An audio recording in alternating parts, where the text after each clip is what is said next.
Assalamualaikum warahmatullahi wabarakatuh. Bertemu lagi bersama saya. Hari ini saya akan membawakan kisah yang berjudul Bayi Pemberian Makhluk Halus. Bagaimana ceritanya? Ayo kita sama-sama menyimak.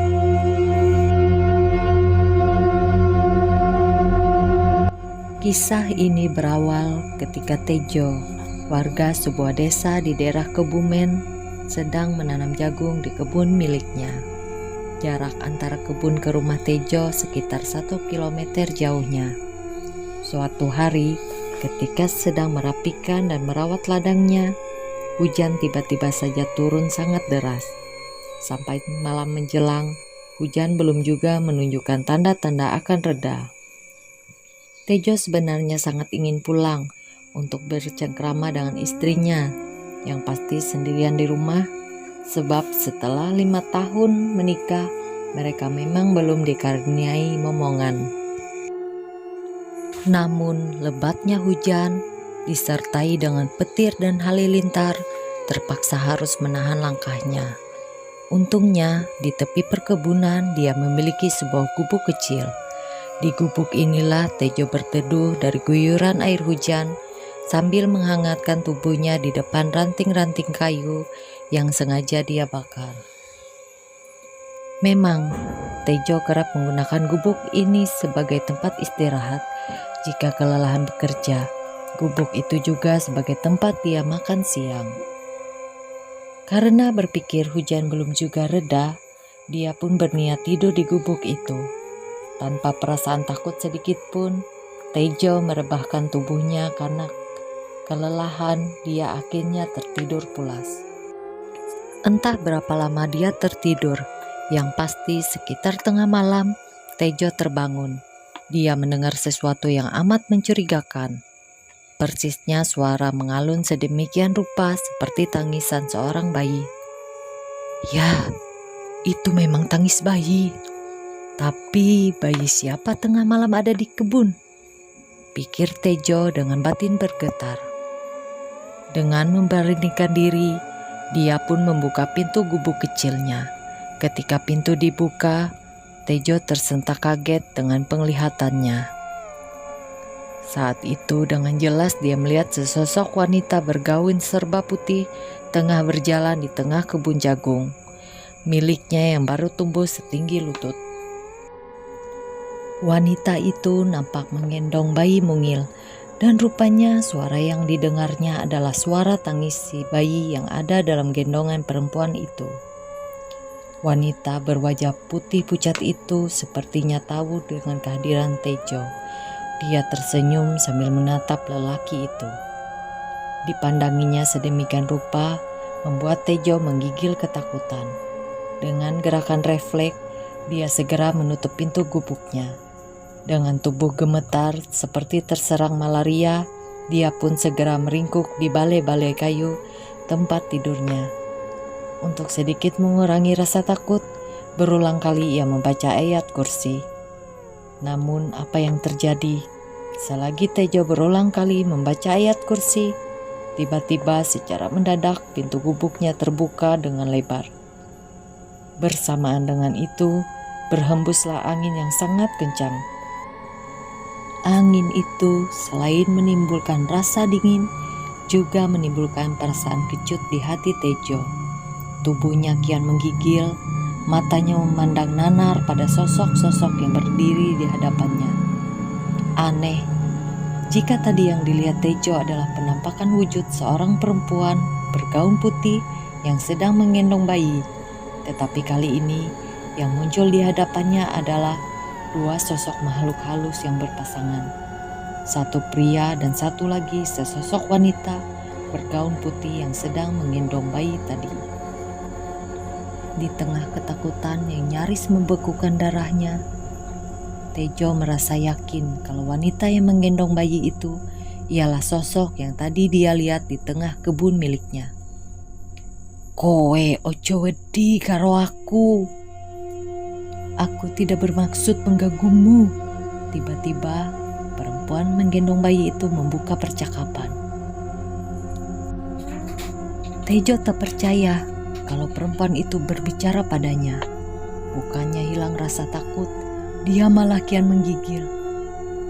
"Percayalah, kami tidak bermaksud jahat padamu.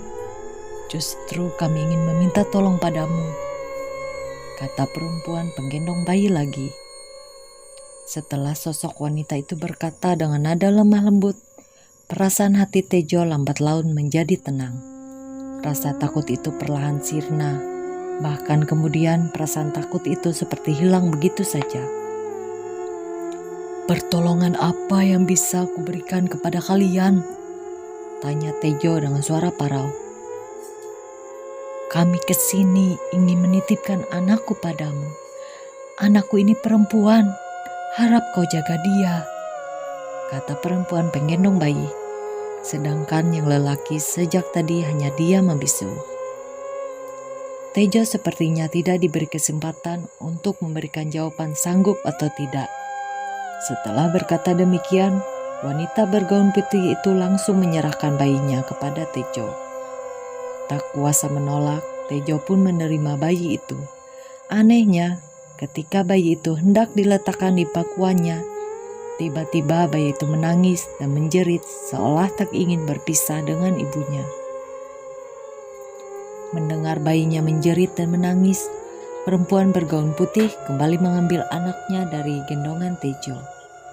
Dia segera menyusuinya. Hanya sebentar setelah bayi itu terdiam, si perempuan kembali menyerahkan bayinya kepada Tejo. Anehnya, kali ini bayi itu tak lagi menjerit dan menangis. Sepertinya dia sudah mau dipangku oleh Tejo. Bahkan hanya sebentar kemudian si bayi tertidur.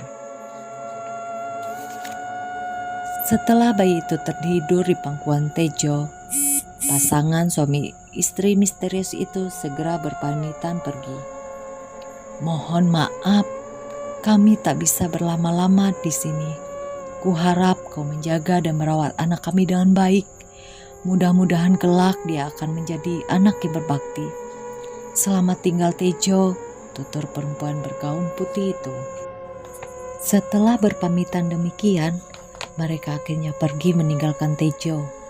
Mereka berjalan bagaikan tak menapak di tanah, melayang dengan ringan kemudian menghilang bagai ditelan bumi.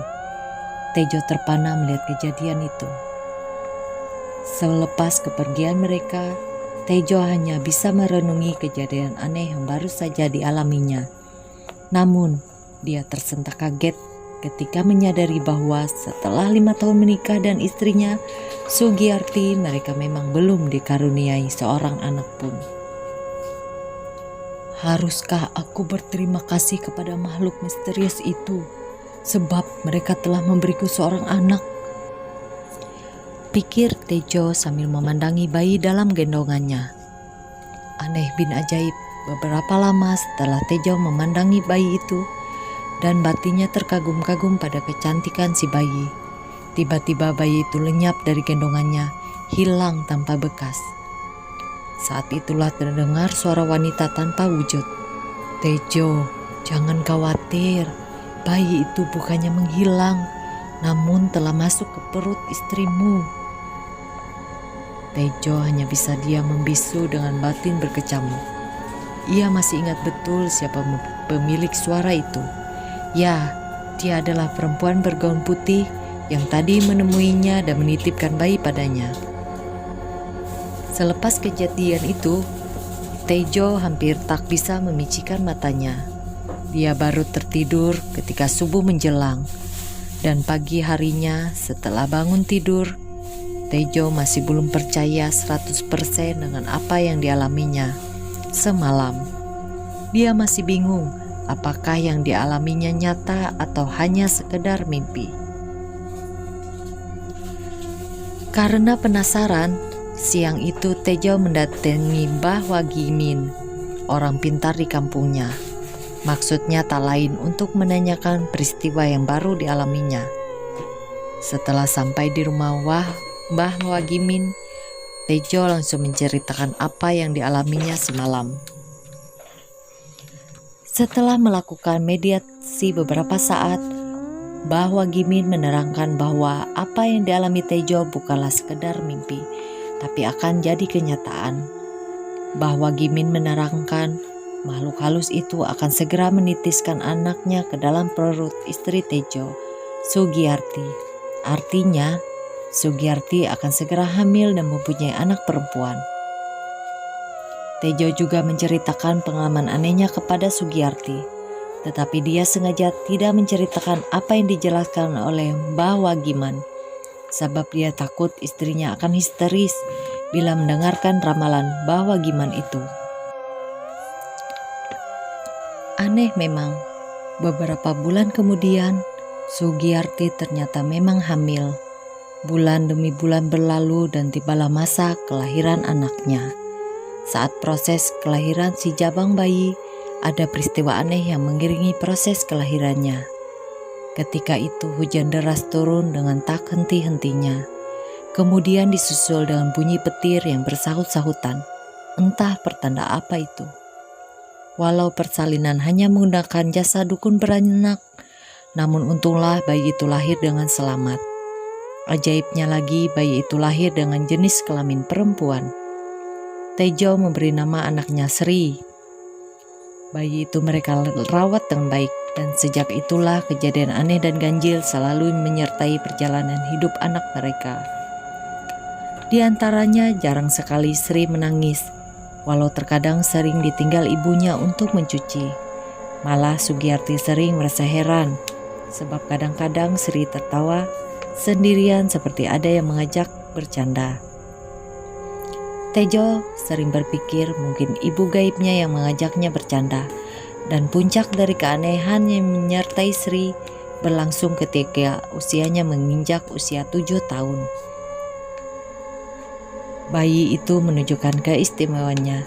Ya, seharusnya bayi yang normal baru bisa berjalan ketika usia 1 tahun atau lebih. Namun Sri berbeda, baru 7 bulan dia sudah bisa melangkahkan kakinya.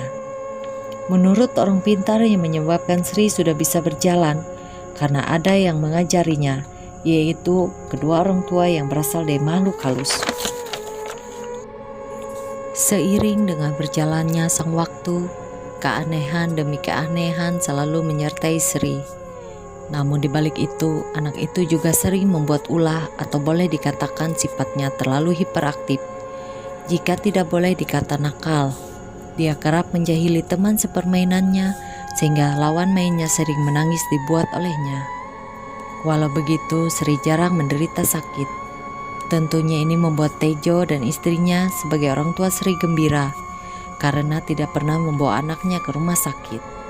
Dan ini berarti penghematan keuangan bagi pasangan suami istri yang tergolong keluarga sederhana itu. Bahwa Gimin meramalkan anak Tejo itu kelak akan menjadi orang pintar yang banyak dibutuhkan orang. Namun bagi Tejo dan Sugiyarti, yang penting anaknya kelak akan menjadi anak yang cerdas, yang berbakti kepada kedua orang tuanya. Namun seringkali aku berpikir, apakah benar Sri anak kandung kami? Atau dia anak makhluk halus itu? Entahlah, yang penting kami kini telah mempunyai anak yang dapat membahagiakan kami sekeluarga, dan kami akan merawatnya dengan baik, kata Tejo. Demikian cerita dari Pak Tejo. Semoga ini menjadi pelajaran buat kita semua dan dapat diambil hikmah dari ini. Buat teman-teman yang udah mendengarkan, terima kasih banyak. Dan bagi yang ingin mendengarkan cerita-cerita yang lain atau bagi pengalaman, silakan kirim ke email saya. Terima kasih. Assalamualaikum.